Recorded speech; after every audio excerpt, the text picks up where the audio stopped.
আমি রাসেল আহমেদ, আপনাদের স্বাগত জানাচ্ছি যমুনা টেলিভিশনের নিয়মিত আয়োজন ২৪ ঘন্টায় সমসাময়িক রাজনীতি নিয়ে আলোচনা করি। আজকেও সেই আলোচনায় থাকবো এবং এর জন্য স্টুডিওতে আমাদের সাথে তিনজন অতিথি রয়েছেন। তাদের সাথে শুরুতেই পরিচিত হয়ে নিচ্ছি। ডান দিক থেকে শুরু করছি। জনাব ফজলে হুদা বাবুল, এমপি, যুগ্ম সাধারণ সম্পাদক, জাতীয়তাবাদী কৃষক দল, আপনাকে আলোচনায় স্বাগত। রয়েছেন জনাব শরীফুজ্জামান শরীফ, সাবেক সভাপতি, বাংলাদেশ ছাত্র ইউনিয়ন, আপনাকে আলোচনায় স্বাগত। এবং রয়েছেন জনাব ফরিদুল হক, যুগ্ম সদস্য সচিব, জাতীয় নাগরিক পার্টি, আপনাকে আলোচনায় স্বাগত। সমসাময়িক রাজনীতির মধ্যে আজকে আরেকটি বিষয়ে যমুনা টেলিভিশনের সংবাদেই প্রচার এসছে, সেটি হচ্ছে সাবেক অন্তর্বর্তীকালীন সরকারের একজন উপদেষ্টা মন্তব্য করেছেন আগের সরকারে, অর্থাৎ অন্তর্বর্তীকালীন সরকারে কিচেন ক্যাবিনেট ছিল ছোট পরিসরে ৫-৬ জনের একটি টিম, এবং সেই টিমের সিদ্ধান্তেই বড় বড় সিদ্ধান্তগুলো চূড়ান্ত হতো।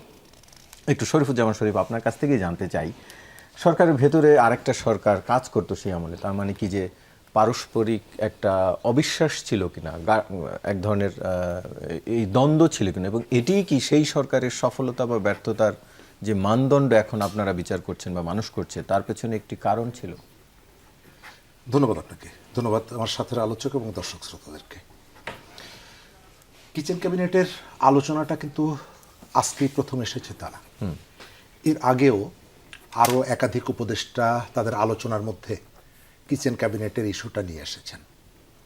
আবার পৃথিবীর অনেক দেশে কিচেন ক্যাবিনেট আছে, আমরা ব্রিটিশের কথা জানি বিভিন্ন জায়গায়।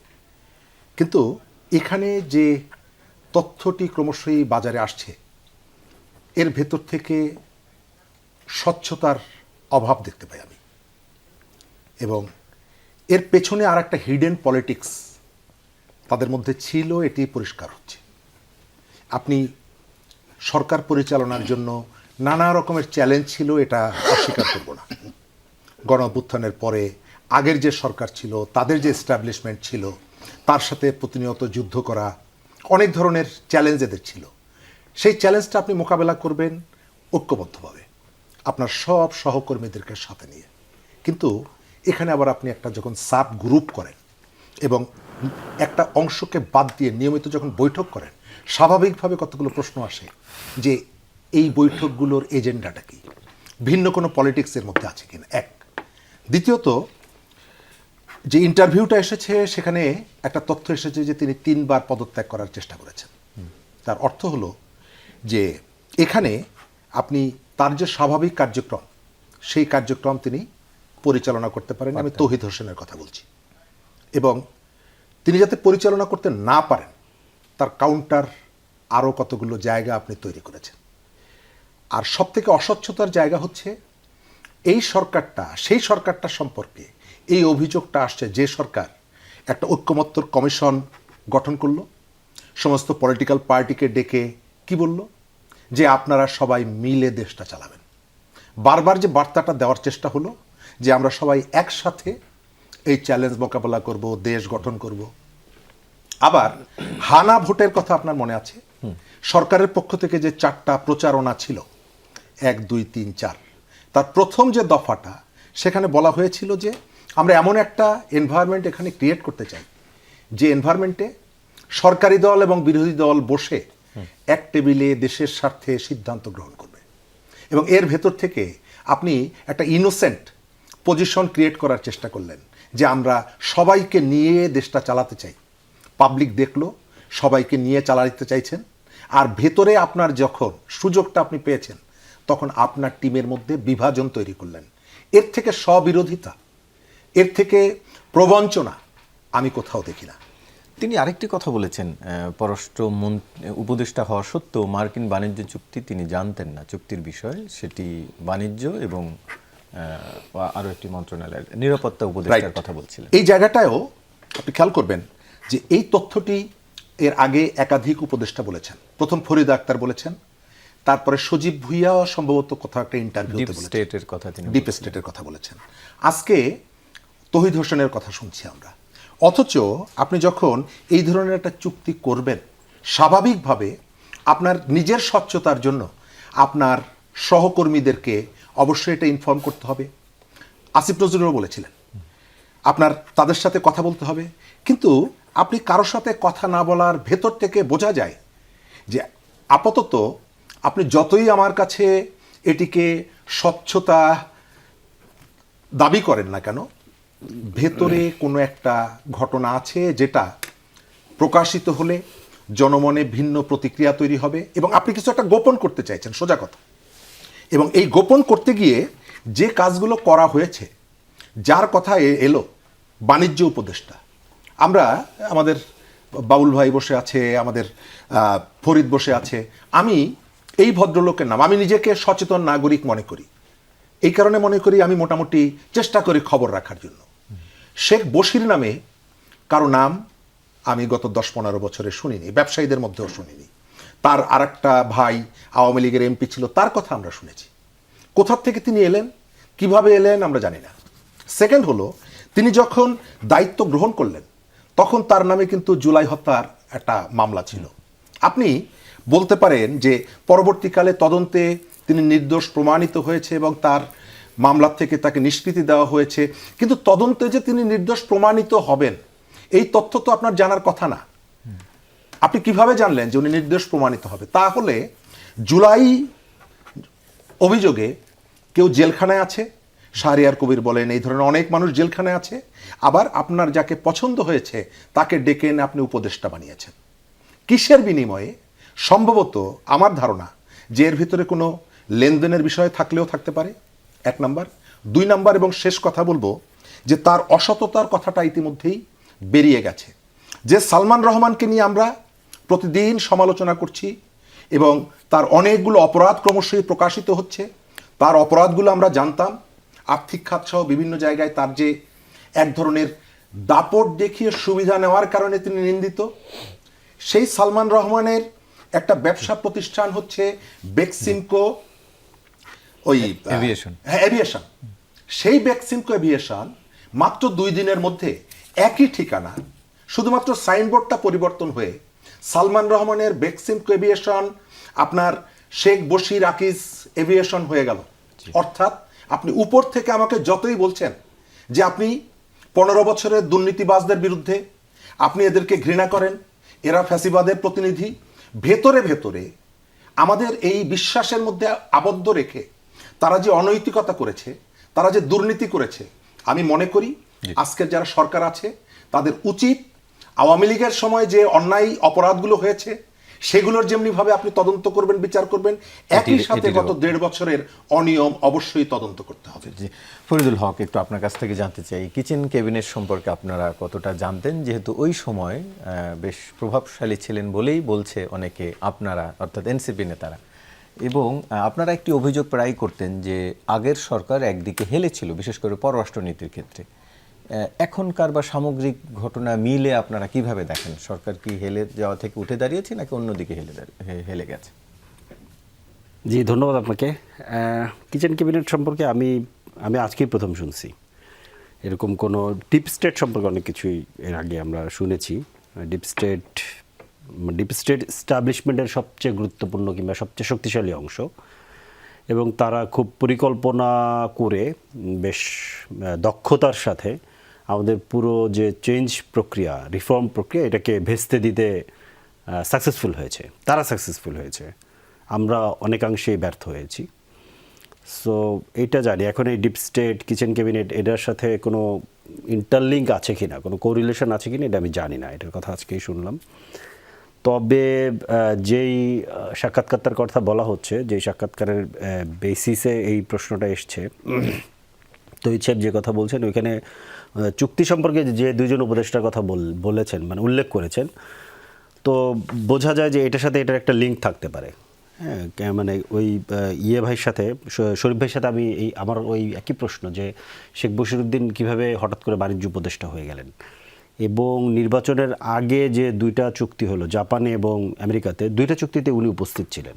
যদিও বাণিজ্য চুক্তি, উনি বাণিজ্য উপদেষ্টা হিসেবে থাকবেন, এবং এই পুরো ঘটনাটাকে কি বলে যে অর্গানাইজ করেছে কিংবা অর্গানাইজ করেছে, যেটা বোঝা যায় যে খলিল সাহেব, যিনি এখন পররাষ্ট্রমন্ত্রী, তখনকার নিরাপত্তা উপদেষ্টা। তো বোঝা যায় যে এখানে একটা কি বলে যে শরীফ ভাই একটু ছোট করে বলেছেন যে ব্যবসায়িক স্বার্থ আছে। আমি আসলে ব্যবসায়িক স্বার্থ না, এখানে একটা ভূ রাজনৈতিক স্বার্থের জায়গা থেকে আমি জিনিসটাকে মানে দেখতে চাই আর কি, যে এখানে এই প্লেয়াররা কারা, যাদেরকে আমরা চিনি না, হঠাৎ করে এসে বাণিজ্য উপদেষ্টা হয়ে যাচ্ছেন, হঠাৎ করে এসে নিরাপত্তা উপদেষ্টা হয়ে যাচ্ছেন, এবং নিরাপত্তা উপদেষ্টা হওয়ার পরে ওনার বিরুদ্ধে ডামি মুভমেন্ট দাঁড় করানো হচ্ছে বাংলাদেশের অন্যতম বড় রাজনৈতিক দল, যারা তখন পাওয়ার সিকার, ওনারাই আবার পাওয়ারে এসছেন, এসে আবার সাথে সাথে ওনাকে পররাষ্ট্রমন্ত্রীর মতো ক্যাবিনেটের সবচেয়ে গুরুত্বপূর্ণ পদ দেওয়া হচ্ছে।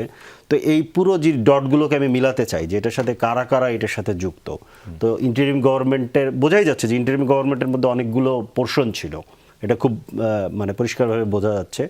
এবং এই পোর্শনের সাথে কোন পোর্শনের সাথে ডিপ স্টেটের কানেকশন ভালো, কোন পোর্শনের সাথে ভূরাজনৈতিকভাবে যারা এটাকে প্রভাবিত করার চেষ্টা করেছে কিংবা ভূরাজনৈতিক ওই শক্তির পারপাস সার্ভ করেছে ডিপ স্টেট, তাদের সাথে এখানে প্লেয়ার হিসেবে কারা যুক্ত ছিল এবং তারা কিভাবে বর্তমান সরকারের কাছে পাওয়ার ট্রান্সফার করছে, এই বিষয়গুলো ধরেন হয়। আমরা যেমন ধরেন এই চুক্তির যে প্রশ্ন, মানে বাণিজ্য চুক্তি, যে আমেরিকার সাথে যে বাণিজ্য চুক্তি, এই প্রশ্নে কিন্তু আমরা বারবার আলাপ করেছি যে এই বিষয়ে আমরা কিছুই জানতাম না, এবং আমরা কিন্তু আমাদের আহ্বায়ক একাধিকবার বক্তব্যের মধ্যে বলেছেন যে এটা পার্লামেন্টে আলোচনা করা হোক, পার্লামেন্টে নিয়ে এটা আলাপ করা হোক, যে এটা থাকবে কি, কারণ এখনও সময় আছে যে চুক্তিটা আমরা কন্টিনিউ করব কি করব না সেটা আমরা এখন আলাপ করতে পারি, এবং চুক্তিটা হচ্ছে নির্বাচনের 2 দিন কি 3 দিন আগে। তো এই ব্যাপারটা হচ্ছে কি, মানে এই ধরনের ঘটনা যে কোনো রাষ্ট্রের মধ্যে থাকবে, একদম যেটা খুব সাকসেসফুল ভালো রাষ্ট্র, মানে জনবান্ধব গণতান্ত্রিক রাষ্ট্র, সেইখানেও ডিপ স্টেট থাকে। আর বাংলাদেশের মতো একটা পোস্ট কলোনিয়াল রাষ্ট্র, যেখানে একটা ভূরাজনৈতিকভাবে আপনার 3 দিকে ইন্ডিয়া আছে, এবং আপনি দক্ষিণ এশিয়ার একটা কি বলে ব্যাটেল গ্রাউন্ড বাংলাদেশ, একদিকে ধরেন বার্মা, একদিকে ওইখানে আমেরিকার ইন্টারেস্ট আছে, চায়নার ইন্টারেস্ট আছে, ইন্ডিয়ার ইন্টারেস্ট আছে, অন্যান্য ভূ রাজনৈতিক শক্তির ইন্টারেস্ট আছে। ইন্ডিয়া ইতিমধ্যে রাশিয়ার সাথে একটা ধরেন সামরিক চুক্তি করেছে, যেখানে প্রথমবারের মতো রাশিয়ান কি বলে সামরিক বাহিনীর সদস্যরা ইন্ডিয়াতে আসতে পারবে। সবগুলোর সাথে কিন্তু বাংলাদেশ কানেক্টেড, এবং বাংলাদেশের ধরেন বর্ডার, বাংলাদেশের নদী, বাংলাদেশের সমুদ্র, এই পুরো জিনিসটা ভূ রাজনৈতিকভাবে কানেক্টেড। তো স্বাভাবিক যে এইখানে বিভিন্ন প্লেয়ার্স থাকবে, এটা খুবই স্বাভাবিক। আমাদের দেখার বিষয় হচ্ছে যে আমরা গণতান্ত্রিকভাবে রাষ্ট্রকে গণতন্ত্রায়ন করতে পারছি কিনা, রাষ্ট্রকে গণতান্ত্রিক রিফর্ম করতে পারছি কিনা, এবং গণতান্ত্রিক পথে আমরা রাষ্ট্র পরিচালনা করতে পারছি কিনা। রাষ্ট্র পরিচালনা কিন্তু শুধু সরকারের একার ব্যাপার না, রাষ্ট্র পরিচালনায় অন্য স্টেক হোল্ডাররাও ইনভলভ হবেন বিভিন্ন মাত্রায়। মানে ধরেন আমি বিরোধী দলে থেকে সরকারের সমালোচনা করার মধ্য দিয়ে আমি কিন্তু রাষ্ট্র পরিচালনার মধ্যে ইনভলভ থাকতে পারি, যদি ওইরকম ডেমোক্রেটিক অ্যারেঞ্জমেন্ট রাষ্ট্রের মধ্যে, রাষ্ট্রের ব্যবস্থাপনার মধ্যে আপনি করতে পারেন। তো ওই জায়গাটাতে হচ্ছে গিয়ে বাংলাদেশে আমরা যারা রাজনীতি করি, যারা রাষ্ট্র পরিচালনা করেন কিংবা যেতে চান, ওই জায়গাটায় তাদের একটা ঐক্যমতের জায়গায় যেতে হবে, নাহলে এই ধরনের প্লেয়ারদের কথাই আপনি বারবার সামনে আসবে, এবং সবসময় জনগণ একটা ধরেন ধোঁয়াশার মধ্যে থাকবে যে ঘটনাটা বোধহয় পেছন থেকে কেউ খেলতেছে। জি, ফজলে হুদা বাবুল, একটু আপনার কাছে জানতে চাই, যেটি বলছিলেন ফরিদ হক ডট মেলাচ্ছিলেন তিনি, এবং যদি সেটি বিবেচনা হয় এই এক উপদেষ্টার কথা ধরে, আগের সেই কিচেন ক্যাবিনেটের একজন আবার বর্তমান সরকারের এখন মন্ত্রী, তার মানে কি এই যে অভিযোগটি আপনারা বারবার বলছিলেন এনসিপির বিরুদ্ধে, তারা সরকারের এক ধরনের প্রভাবশালী গ্রুপ, এক অর্থে তো ওই সরকারের প্রভাবশালী গ্রুপের সাথে বিএনপির সম্পর্ক ছিল। ঠিক আছে, জি, ওকে, ভেরি গুড। মানে বিএনপির সম্পর্ক ছিল, এটা মিলাইতেই পারেন, কারণ গরু যখন ঘাস খায়, মানুষ যখন গরু খায়, তো মানুষও ঘাস খায়, ডট তো মিলে গেল, তাই না? এটা খুব একটা স্বাভাবিক জিনিস। মজা লেগেছে আরো একটা জায়গায়, আমি বোধহয় একটু প্রবাদ বোধহয় আরো একবার বলতে হবে। রচনা ছিল গরুর, কিন্তু ঠিকই গরুকে নদীর কাছে নিয়ে আসা হয়েছে। বাণিজ্য উপদেষ্টার কথা এসেছে এখানে, তাই না? যদিও আমি আমার সমালোচক শরীফ যেটা বললেন, এবং নিরাপত্তা দুজনের কথাই এসেছে। হ্যাঁ, একটা কথা বললেন যে ওনার নাম কোনো দিন শোনেননি। আমি একটু বলি, কারণ আমি ওনাকে পার্সোনালি চিনি না, বা কিন্তু উনি হচ্ছেন মিস্টার আকিজের ছেলে, এবং আকিজ বশির গ্রুপের 20-এর পর আর কি, ওনার ছেলেরা যখন আলাদা হয়ে যান, তখন বশির সাহেব একটা নিজে গ্রুপ খোলে, আকিজ বশির গ্রুপ বলে। তো উনি ব্যবসায়ী, এটা ঠিক আছে, কিন্তু এরকম একজন ব্যবসায়ীকে যে হুট করে বাণিজ্য উপদেষ্টা করতে হবে, এটা বোধহয় তখনকার সময় এটা খুব একটা যে একটু চোখে লাগার মতোই যে হুট করে উনি এসেছেন। তো এখানে যিনি পররাষ্ট্র সচিব, উনি একটা ডিপ স্টেটের কথা বলেছেন। এই পররাষ্ট্র সচিবও কিন্তু পররাষ্ট্র উপদেষ্টা, উনি কিন্তু 1/11-এর সময় পররাষ্ট্র সচিব ছিল, এটা ভুলে গেলে হবে না। যে উনি কোন উদ্দেশ্যে বলেছেন এটাও কিন্তু আমাদেরকে, আজকে আমি নতুন বলছি না, কিন্তু ওনারা যখন পাওয়ারে ছিলেন তখনও আমি এই পররাষ্ট্র তৌহিদ সাহেবকে নিয়ে আমি কথা বলেছি, কিন্তু যে তৌহিদ সাহেব কার, সখী তুমি কার, এটা বোঝা মুশকিল। কাজে আমরা কিন্তু সবগুলোই বাট, ইফ, অর নিয়ে কথা বলছি, অল ইজ। তবে যে দুটো কথা এসেছে সেটা হচ্ছে, যেহেতু তৌহিদ সাহেব বলেছেন যেখানে ডিপ স্টেট ছিল, এবং যেহেতু আসিফ নজরুল না না আসিফ মাহমুদ আসিফ ভুইয়া, সজীব ভাইয়া, আসিফ কি সজীব মাহমুদ ভুইয়া, অনেক বড় নাম, সরি নামটা মনে করতে পারেন, এটা সবসময় ভুল হয়, সরি, মাই অ্যাপোলজি। উনি সাবেক একজন উপদেষ্টা, তো উনি বলেছেন যে ডিপ স্টেট ছিল। আমার মনে হয়েছে যে এই দুজনকে আরো বিস্তারিত ব্যাখ্যা দেওয়ার দরকার আছে, নাহলে লোকজন এই দুজনকেই মনে করবে তারাও বোধহয় ডিপ স্টেটের ছিল। যদি তাই না থাকে, যদি তাদের দেশপ্রেমী থেকে থাকতো, তারা পদত্যাগ করলো না কেন, করে বললেন না? উনি তো বলেছেন 3বার পদত্যাগ করতে চেয়েছেন কিন্তু পারেন। আমি তো 3বার আমেরিকা যেতে চেয়েছি, পারিনি যেতে। কি করব বলেন? যে আপনার মন কি চায় আর আপনার কি করা উচিত দুটো আলাদা জিনিস। আপনার মনের কথা তো আপনি মিডিয়ায় বলতে আসেননি, আপনি মিডিয়ায় বলতে এসেছেন যেটা যুক্তিগত, যেটা দায়িত্ব, যেটা রেসপন্সিবিলিটি, যেটা দেশপ্রেম, যেটা আপনার করা উচিত ছিল, যে আপনি এটা করেননি। সো এইসব নাটক করে তো লাভ নাই। 2001-এও আমরা আপনার অনেক নাটক দেখেছি, সরি 2008-এ অনেক আমরা দেখেছি। আপনি নিজেই ডিপ স্টেটের একজন সদস্য ছিলেন তখন, এটা আমি বহুবার আজকে নতুন বলিনি। কিন্তু দ্বিতীয় যে কথাটা, সেটা হচ্ছে বারবার যে কথাটা ওই যে বলি নদীর কাছে নিয়ে আসে। হ্যাঁ, তো আপনারা রাষ্ট্র চালালেন, আপনাদের ফাদার ফিগার রাষ্ট্রের প্রধান, এবং আপনারা সব কিছু করলেন, দিন শেষে আপনারা এখন খলিল সাহেবকে দায়ী করেন। এই খলিল সাহেবকে আপনারা তখন দায়ী করেননি কেন? তখন তো দায়ী করেননি। তো বিএনপি তাকে মিনিস্টার বানিয়েছে, দ্যাটস ইট। কিন্তু আপনারা এইটার সাথে ওই যে গরু ঘাস সম্পর্ক করলে তো হবে না। যেসব 5 জনের কথা, এই যুক্তি এগ্রিমেন্ট নিয়ে যদি আবার আমি বলি, যে কোনো ইন্টারন্যাশনাল এগ্রিমেন্ট এটা ল মিনিস্ট্রি দ্বারা ভেটিং হয়। তাহলে অধ্যাপক আসিফ নজরুলও ছিলেন এখানে। সো ল মিনিস্ট্রিতে ভেটিং কারা করলেন? আসলে আমরা যদি সত্য কথা বলি তাহলে অনেকেরই সমস্যা হবে। আচ্ছা বলেন তো, আমরা তো দেখলাম আওয়ামী লীগের লোকেরা পালায়ে চলে গেল না? কিভাবে গেল? কারা তখন দায়িত্বে ছিল? কেন তাদের যেতে দেওয়া হলো? কেন তাদের বিচার হলো না? এগুলো তো অনেক প্রশ্ন রাখে। কাজে এই যে ডিপ স্টেট নিয়ে যে কথা বলে যারা, ক্ষুদ্র কান্ট্রি বাংলাদেশ বুঝলাম, কিন্তু আমার মনে হয় এই কথাগুলো না বলে আমাদের আরো বেশি করে বলা উচিত how we built up our own country. আমরা কি করে ইন্ডিপেন্ডেন্ট হব। আমি এই যুক্তির সাথে একমত নই, যে যুক্তিটা যে আমাদের চারিধারে ভারত, এজন্য আমাদেরকে ভূ রাজনীতির মধ্যে সবসময় থাকতে হবে। আমি মনে করি আমাদের যদি অর্থনীতি আমরা ঠিক করতে পারি, যদি আমাদের হাত পাততে না হয় প্যারিস কনসোর্টিয়ামে, আমাদের যদি ওয়ার্ল্ড ব্যাংকের কাছে যেতে না হয়, আমার যদি আইএমএফের কাছে যেতে না হয়, আমার দেশে যদি প্রোডাকশন ঠিক থাকে, আমরা যদি দেশীয় প্রোডাক্ট ইউজ করা শুরু করি, আমরা যদি এখানে ফুল এমপ্লয়মেন্ট করতে পারি, আমার মনে হয় যে আগে আমাদের ঠিক হতে হবে। আমরা কেন ভাই ভারতকে দোষ করব, আমেরিকাকে দোষ করব, ডিপ স্টেট ব্লা ব্লা ব্লা। আমাদের জাতীয়তাবোধটা আগে আমাদের কাছে আসতে হবে। একমুখী চুক্তি কি সেই জাতীয়তাবোধের প্রতি বিশেষ শ্রদ্ধা মিন করে? এই যে এখন যে চুক্তি, জাতীয়তাবোধ মানে বাংলাদেশি জাতীয়তাবাদ না, বাংলাদেশ জাতীয়তাবাদী দলের আদর্শের কথা আমি বলি। বলছি যে দেশীয় জাতীয়তাবাদ, যেটা আমরা অবশ্যই বলছি যে সবার আগে বাংলাদেশ, অফকোর্স এটা আমাদের মাননীয় প্রধানমন্ত্রী বলছেন। কিন্তু বিষয় হচ্ছে কি, আপনি পারফিউমটা ইউজ করবেন আপনি প্যারিসের, আপনি গাড়িটা ইউজ করবেন জাপানের, আপনি মশলা খাবেন ভারতের, আপনি আপনার আপনার মানে কি বলবো, পাঞ্জাবিটা আপনি পরবেন পাকিস্তানের, আর আপনি বলবেন যে আপনি স্বাধীন দেশ। তো স্বাধীন দেশ মানে স্বাধীনভাবে কথা বলা নয়, স্বাধীন দেশ মানে আমি যা ইচ্ছে তাই করা নয়, স্বাধীন দেশ মানে এদেশের ডিগনিটি। যখন ডিপ স্টেট নিয়ে আলোচনা হয়, তার মানে এই দেশের ডিগনিটি, স্বাধীনতা, সার্বভৌমত্ব এগুলো তো প্রশ্নের সম্মুখীন।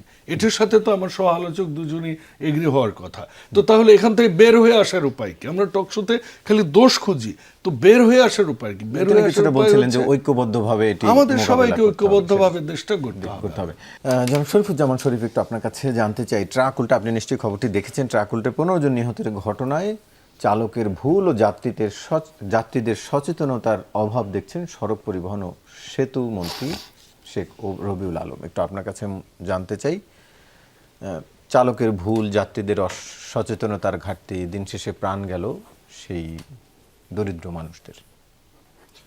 এটা এবারের ঈদের এখন পর্যন্ত সবথেকে বেদনাবিধুর ঘটনা।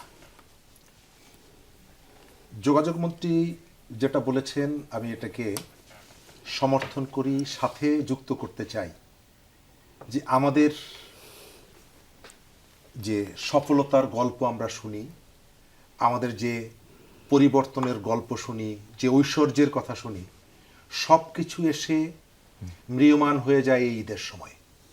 যে মানুষগুলো ঢাকার থেকে যাচ্ছিলেন স্বজনের কাছে, কিন্তু 100টা টাকা, 200 টাকা, 300 টাকা বাঁচানোর জন্য কেন চেষ্টা করেন?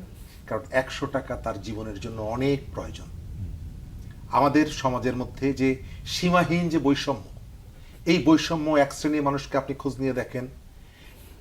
কিছু মানুষ ওই যে গাবতলীর ব্রিজের কোনায় দাঁড়িয়ে আছে, আমিনবাজার ব্রিজের কোনায় ব্যাগ হাতে নিয়ে, কখন ট্রাকে ওঠার সুযোগ পাবে সে জানে না। গাড়ি আসছে, হাত উঁচু করছে, বার্গেনিং করছে, আবার চলে আসছে। আবার এখানে যে প্রাইভেট হেলিকপ্টারগুলো আছে, যে প্রতিষ্ঠানগুলো আছে, আপনি সেখানে গিয়ে টিকিট পাবেন না। আবার দেশের বাইরে পর্যটন কেন্দ্রগুলো, সেখানেও টিকিট পাবেন না। তো আমাদের এই ধরনের একটা বৈষম্য নিয়ে আমাদের সমাজটা টিকে আছে। আমরা আমাদের যাত্রাপথে অবশ্যই আমার নিজের একটা দায়িত্ব আছে। সচেতন, আমরা সবাই সচেতন, কিন্তু কখনো কখনো স্বার্থের জায়গায় সেই সচেতনতা কাজ করে না। আমাদের এখানে অনেক পরিবর্তন এসেছে। যানবাহনের ক্ষেত্রে আমরা কিন্তু সবসময় যে কথাটা বলি, কিন্তু কাজের সময় সেটি করি না। এবং সড়কের যে শৃঙ্খলা, এই শৃঙ্খলা আমরা এখনো প্রতিষ্ঠা করতে পারি না, আজকে 50 বছর পরেও। খেয়াল করবেন, ঢাকা শহরে একটা উদ্যোগ গ্রহণ করা হয়েছে, আমি অ্যাপ্রিসিয়েট করি, সরকারকে অ্যাপ্রিসিয়েট করি, নাগরিকদেরকে অনুরোধ করব এটিকে সহযোগিতা করার জন্য, যাতে আমাদের জীবনের একটা পরিবর্তন আনে। কিন্তু কেবলমাত্র আপনি আইন দিয়ে এই শৃঙ্খলার জায়গাটা ফিরিয়ে আনতে পারবেন না।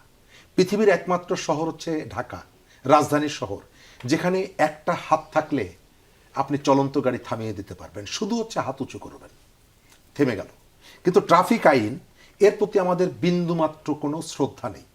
এটি শুধুমাত্র, আমি রাজার কথা বলছি না, প্রজাদের কথাও বলছি। আমি মনে করি আমার বাড়ির সামনে এসে বাসে আমাকে নামিয়ে দেবে, আবার আমার বাড়ির সামনে থেকে তুলে নেবে, আমার বাড়ির গেটে নামা, এটা হচ্ছে আমার এক ধরনের অধিকার। একটা দেশ কেবলমাত্র রাজা সভ্য হলেই সভ্য হয় না, প্রজাকেও সভ্য হতে হয়। আমাদের সেই সভ্যতাটা ফিরে আসুক, সচেতনতাটাও ফিরে আসুক। যদিও সচেতনতার থেকে আমাদের স্বার্থপরতাটা সব থেকে বেশি গুরুত্বপূর্ণ। উল্টা পথে মোটরসাইকেল চালিয়ে গেলে, এটা প্রত্যেকটা মানুষ সচেতন। যে মানুষটা জানে যে উল্টা পথে গেলে আমি দ্রুত চলে যেতে পারবো, আপনি তাকে সচেতন করতে পারবেন না। এটি সে কেন করে? কারণ তার স্বার্থপরতা আছে। আর আমাদের এখানে আইনের প্রয়োগের যথার্থ ঘাটতি আছে। পুলিশ যখন ধরে, সঙ্গে সঙ্গে টেলিফোন করে আমার চাচা অমুক, আমার মামা অমুক, এই ধরনের একটা প্রভাব খাটানোর চেষ্টা। আপনি যে গাড়িটা সম্ভব হলে আপনার কাঁধের উপর থেকে চালিয়ে চলে এলো জাহাঙ্গীর গেট পর্যন্ত, জাহাঙ্গীর গেট থেকে ভেতরে ঢোকার সঙ্গে সঙ্গে ওই ড্রাইভার লাল বাতি, নীল বাতি, জেব্রা ক্রসিং সবগুলো সে অনুসরণ করে। কেন করে? হচ্ছে যে সেখানে তাকে আইনের মুখোমুখি হতে হবে। আমাদের যে হাইওয়েগুলোতে আমরা একটা হাইওয়ে পুলিশ তৈরি করেছিলাম, উদ্দেশ্যটা কি? উদ্দেশ্য হাইওয়েগুলোতে আমাদের যাত্রীদের আরও নিরাপত্তা নিশ্চিত হবে। এই যে এতগুলো মানুষ যে উঠে গেল গাড়িতে, হাইওয়ে পুলিশ কি দায়িত্ব পালন করেছে? নিশ্চয়ই করেনি। এতটা পথ তারা পাড়ি দিয়ে গেল ঢাকার থেকে।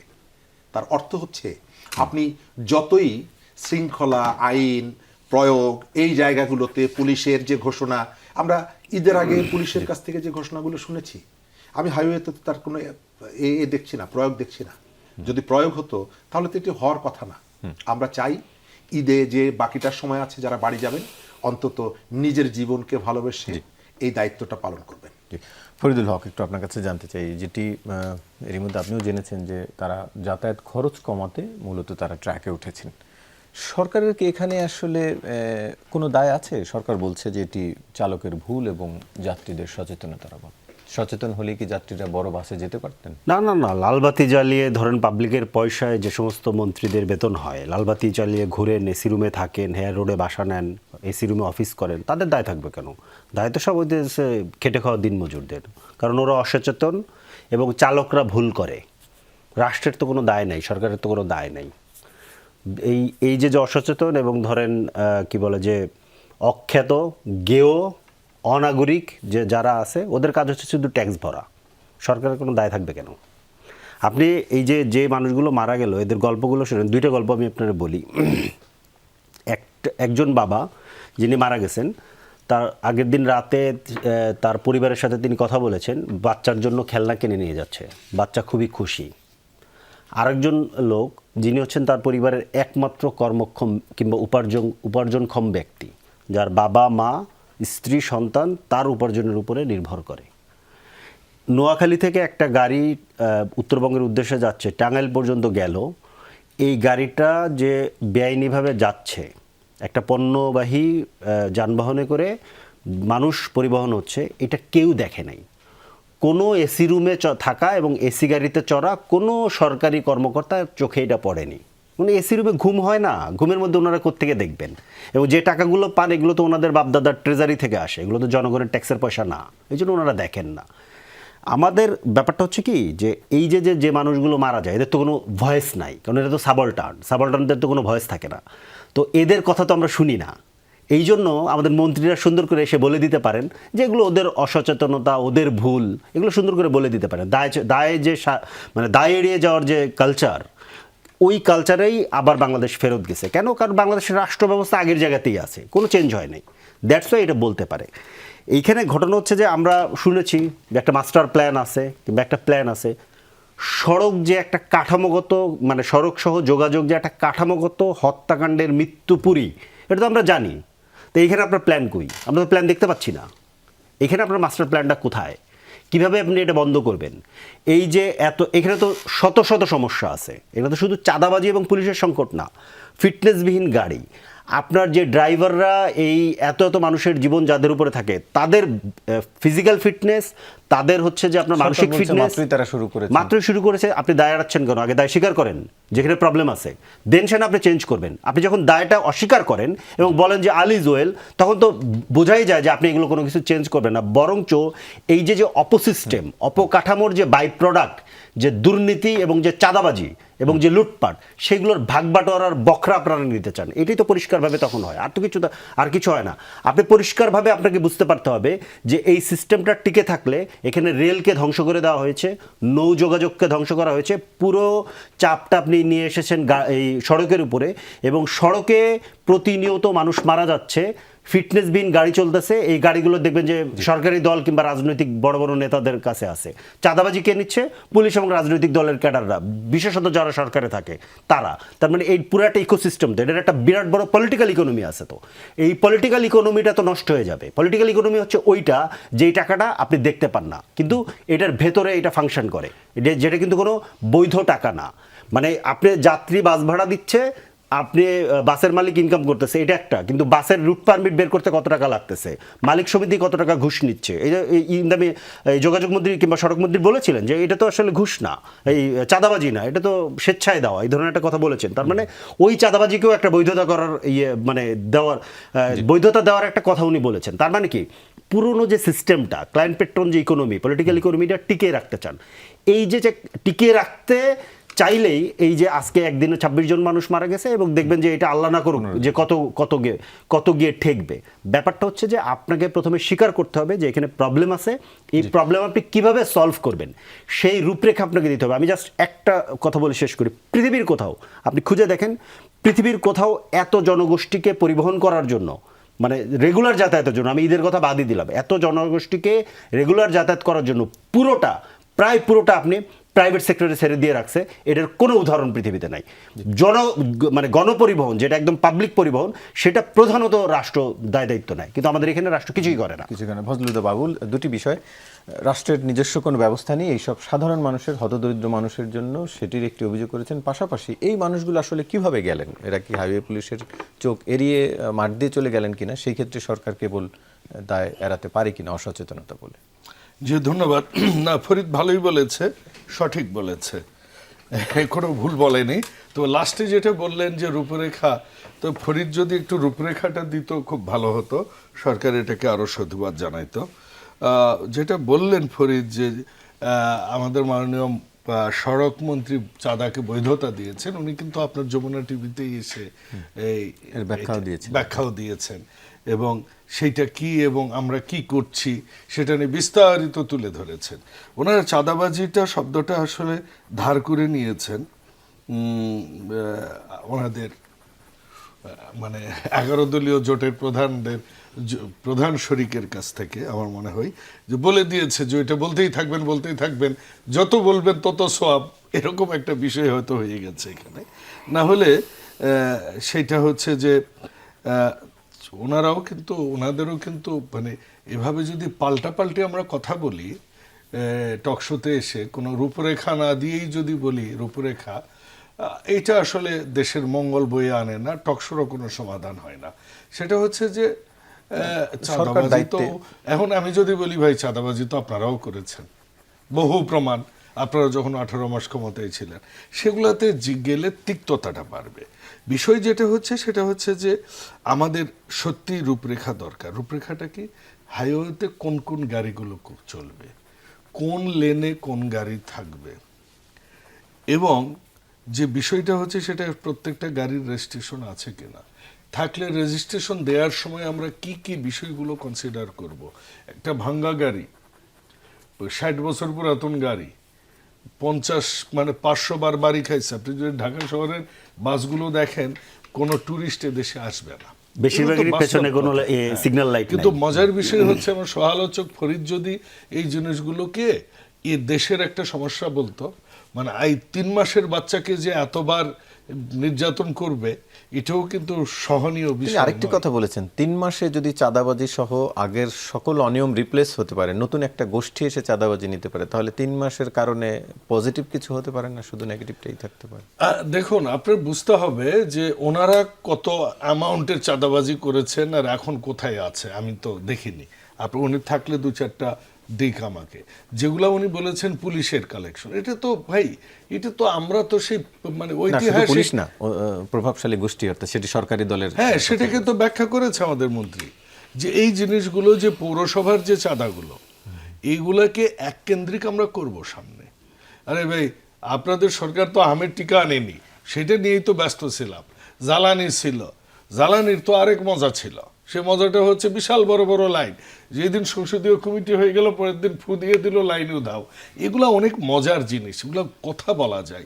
আমরা যারা টকশোতে আসি, আমরা যদি সত্যি আমরা মানে করতে চাই যে এটার সমাধান কি, যে পরিবারের লোক মারা গেছেন উনি খুব এটাকে মানবিক ভাষায় বললেন, আমিও তার পুরো পরিবারগুলোর জন্য আমি সমবেদনা এবং সিম্প্যাথি জানাচ্ছি। তাদের এই শোক, তারা এই ঈদের মধ্যে কি অবস্থা যাবে তাদের, এটা আমরা সবাই উপলব্ধি করতে পারছি। কিন্তু সেই সাথে হ্যাঁ, আমাদের ভবিষ্যতে হাইওয়েতে যেটা বললাম যে গাড়ির রেজিস্ট্রেশন দেওয়ার সময়ও দুর্নীতিগুলো দেখতে হবে, সুশাসনগুলো দেখতে হবে। এই রোডের যে পুলিশরা যারা মানে এই ঘুষের সাথে জড়িত, এই তাদেরকেও আমাদের মানে আইনের আওতায় আনতে হবে। এবং সবচেয়ে বড় বিষয়, যে জায়গায় যাত্রী উঠানোর কথা নয় সে জায়গায় যাত্রী ওঠায়, যেখানে পার্কিং করার জায়গা নয় সেখানে পার্কিং করে, যে জায়গাতে গাড়ি থেকে থামিয়ে যাত্রী নামানোর কথা নয় সেই জায়গাগুলোতে হাইওয়ে পুলিশ কি আছে? হাইওয়ে তো নাই? তাই হয়। মানে হাইওয়ে পুলিশ আছে কিনা? হ্যাঁ, হাইওয়ে পুলিশ আছে হ্যাঁ, কিনা? মানে হাইওয়ে ওনারা কি পুলিশ দেখতে আছে। পান কিনা এগুলো? বিষয় হচ্ছে, দেখুন, হাইওয়ে পুলিশের সংখ্যা আমাদের সবকিছুতে কিন্তু এখন যেটা ঢাকার সমস্যার সমাধান হয়েছে, জি। এটা হচ্ছে আমাদের আসলে এআই সিস্টেমে যেতে হবে। আপনি যদি মানে উন্নত বিশ্ব খুব দূরে যাওয়ার দরকার নাই, 4 ঘন্টার ফ্লাইট আপনি দুবাইয়ে যান, তাদের অন্যতম আর্নিং সোর্স হচ্ছে এই হাইওয়ের যেসব ট্রাফিক রুল ভঙ্গ করা হয়, তারা কিভাবে মেনটেন করে রাডার বসিয়ে। জি, আমাদের ওই অবস্থায় যেতে হবে। জি, পুলিশের বিষয়ে বলছিলেন, আরেকটি বিষয় একটু আপনাদের দৃষ্টিতে আনতে চাই। চট্টগ্রামে উদ্বোধনের আগেই যৌথ বাহিনীর ক্যাম্প ঘুরিয়ে দিল সন্ত্রাসীরা। AK-47 নিয়ে যৌথ বাহিনীর ক্যাম্পে হামলা, এটি নিয়ে একটু আলোচনা করতে চাই। একটু যেতে চাই ফরিদুল হক, একটু আপনার কাছ থেকেই আলোচনা শুরু করতে চাই।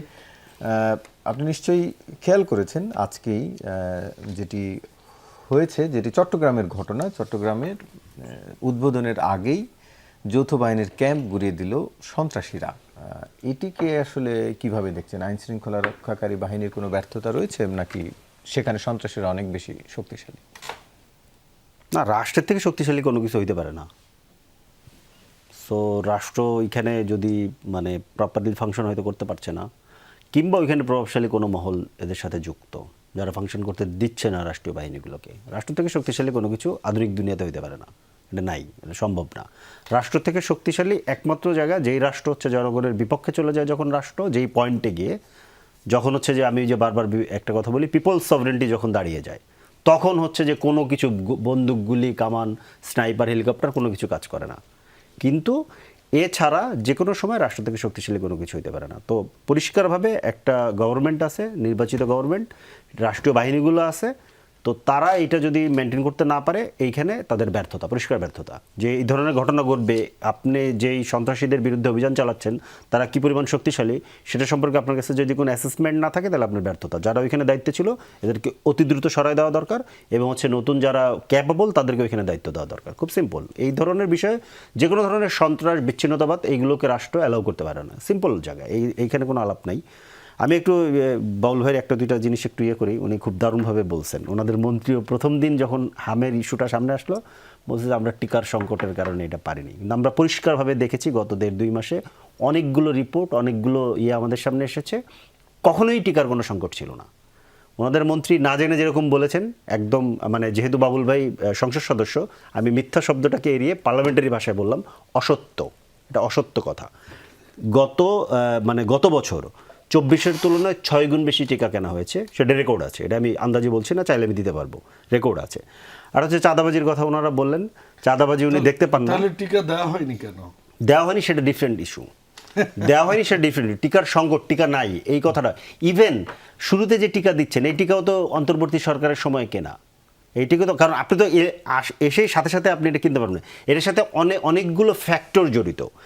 ব্যাপারটা যেটা আমি বারবার বলছি, যে কোনো কারোরই ভুল কিংবা দোষ থাকতে পারে, কিন্তু আপনি দেখবেন প্রবণতাটা কি, দায় এড়িয়ে যাওয়া কিংবা দায়টা অন্যের ঘাড়ে চাপিয়ে দেওয়া। এইটা হচ্ছে মোস্টলি আপনি দেখবেন সরকারের মন্ত্রীদের মধ্যে আছে। এইটা হচ্ছে মূল প্রবলেমের জায়গা। আপনাকে প্রথমত জিনিসটাকে জনগণের জায়গা থেকে দেখতে হবে যে না, যে কোনো প্রবলেম হতে পারে, আমাকে এটা বুক পেতে আগে নিতে হবে। জনগণের পক্ষে আপনি বুক পেতে আগলে নেবেন যে কোনো জিনিস। এর জন্য আপনি হয়তো কখনো কখনো সমালোচনার শিকার হবেন, কিন্তু এই যে দায় চাপানো, দায় এড়িয়ে যাওয়া, অন্যের উপরে দায় দিয়ে দেওয়া, এইটা হচ্ছে সেই পুরনো পথে যাওয়া, যেটা আমরা মন্ত্রীদের মধ্যে মোস্টলি দেখেছি। সেটা টিকা ইস্যুতে বলেন, জ্বালানি ইস্যুতে বলেন, অন্যান্য যে ইস্যুগুলো, সিরিয়াস ইস্যুগুলো এসেছে, এই যে সড়ক ব্যবস্থাপনা ইস্যুতে বলেন, এটা একদম সিরিয়াসলি এই প্রবণতাটা আমরা দেখেছি। আর একটা হচ্ছে যে চাঁদাবাজির কথা উনি বলেন। প্রথম আলো রিপোর্ট 6ই মে, মিরপুরে 150টা স্পট যেখানে 72 জন জড়িত, 25 জন প্রশ্রয় দিচ্ছে, মোস্টলি হচ্ছে বিএনপির লোকজন। এটা শুধু একটা জায়গার, একটা মিরপুর অঞ্চল। কারণ বাজারে কি হয়, কারণ বাজারে ব্যবসায়ীরা মিছিল করেছে এই সরকারের সময়। তো এই যে বৃহৎ ধরেন চাঁদাবাজি, মানে এইটাকে শুধু চাঁদাবাজি আকারে না, একটা পলিটিক্যাল ইকোনমি, যেই ইকোনমিটা আপনি দেখতে পান না, যেটা কোনো অফিসিয়ালি ফাংশন করে না, আড়ালে চলে, কাগজে কলমে আসে না, আড়ালে চলে, এই ইকোনমিটা বাংলাদেশের পলিটিক্যাল সিস্টেম এটাকে মেনটেন করে। এবং এইটা ঠিক রাখার জন্য সেই পুরনো রাষ্ট্র ব্যবস্থা, পুরনো সড়ক ব্যবস্থা সবকিছু রাখতে হয়। আমি ওই জায়গাটা বারবার ইন্ডিকেট করি। জি, শরীফ ভাই, আপনার কাছে জানতে চাই, AK-47 নিয়ে যৌথ বাহিনীর ক্যাম্পে হামলা করা হয়েছে, মানে ব্যাপারটা কি খুব ছোট কিছু? ধন্যবাদ। এটা ছোট হওয়ার তো কিছুই নেই, কারণ ফরিদ যেটা বলেছে আমি শতভাগ একমত। রাষ্ট্রের থেকে শক্তিশালী কেউ নেই। কিন্তু রাষ্ট্র কখনো কখনো এই অপরাধীদেরকে এক ধরনের ইনডেমনিটি দেয়, তাকে মেসেজ দেয় যে তুমি যা খুশি তাই করতে পারবে। গত কিছুদিন আগে টিটন নামে একজন শীর্ষ সন্ত্রাসী নিউ মার্কেটে খুন হয়েছে, ঢাকায় মোস্ট ওয়ান্টেড নাম্বার 2। তিনি তো জেলে ছিলেন, বের হলেন কিভাবে? ফাঁসির দণ্ডপ্রাপ্ত। 5 আগস্টের পরে তিনি বেরিয়েছেন। এই ধরনের অসংখ্য অপরাধীদেরকে কেন বের করে দেওয়া হলো? 5 আগস্টের সাথে এই অপরাধীদের বের হয়ে যাওয়ার মধ্যে সংযোগ বা সম্পর্কটা কি? একসময় আমাদের এখানে তদন্তে এটা বেরিয়ে আসবে, নাম্বার 1। নাম্বার 2 হচ্ছে যে অস্ত্র তারা ব্যবহার করেছে, আমাদের প্রচুর অস্ত্র এবং খুব শক্তিশালী অস্ত্রগুলো আমরা পুনরুদ্ধার করতে পারিনি, পুলিশের দখলে আনতে পারিনি।